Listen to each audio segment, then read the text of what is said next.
नमस्कार,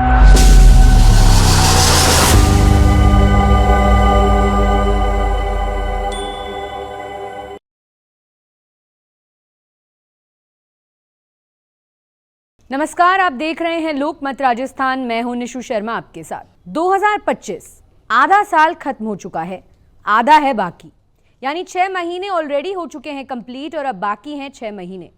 एक बार आइए जरा इस साल की सभी बड़ी हाइलाइट्स पर नजर डालते हैं। क्या 2025 के लिए एस्ट्रोलॉजर का कहा सही है?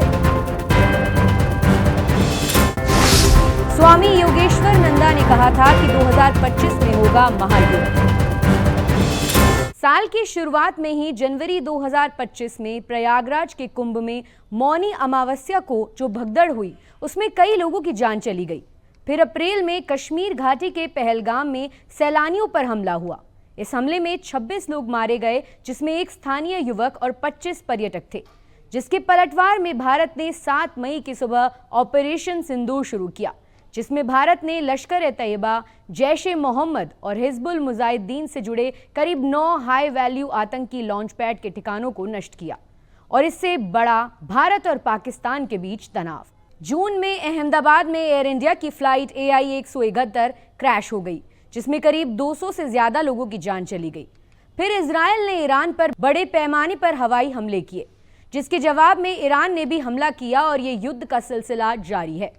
केदारनाथ घाटी में हुआ प्लेन क्रैश और लगभग पूरे विश्व में कहीं ना कहीं बड़े हादसे होते रहे हैं। इन सभी दुर्घटनाओं के बारे में बहुत से एस्ट्रोलॉजर्स बहुत कुछ प्रिडिक्ट कर चुके हैं। एस्ट्रोलॉजर अरुण पंडित ने रणवीर अलाहाबादिया के पॉडकास्ट पर कहा था कि साल 2025 को मंगल का साल है और मेजर प्लैनेट्स अपनी राशि बदल रहे हैं, जिसमें जुपिटर, सैटर्न, राहु और केतु शामिल हैं। और जब ये प्लैनेट्स अपनी जगह बदलते हैं तब बहुत उथल पुथल होती है, देश में भी, वर्ल्ड में भी और हर किसी की पर्सनल लाइफ में भी।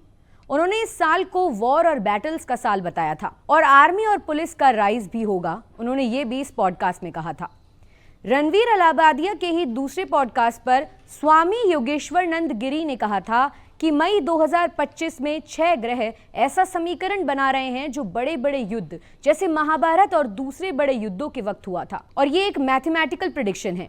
उन्होंने ये भी कहा कि भारत के लिए स्वर्ण काल है, दुनिया में एक महायुद्ध होगा, ये भी स्वामी ने कहा था। वहीं ग्रहों की दशाओं की बात करें तो भारत के राजा यानी प्रधानमंत्री, उनकी राशि में मंगल का प्रवेश हो गया है। वहीं बात करें देश की कुंडली की तो इसमें भी मंगल ने प्रवेश कर लिया है। ऐसे में मंगल माना जाता है कि ये आक्रामक और युद्ध की ओर ले जाता है। जहां व्यक्ति और देश के स्वभाव में ही आक्रामकता देखने को मिलती है, ऐसे में माना जा रहा है कि आने वाले समय में शांत रहने वाला भारत खुद आगे से युद्ध करेगा। साथ ही आने वाले समय में भारत अपनी ताकत और हथियारों का परचम पूरे विश्व में दिखाएगा, जिसके चलते भारत की डिफेंस इंडस्ट्री में भी बूम देखने को मिलेगा।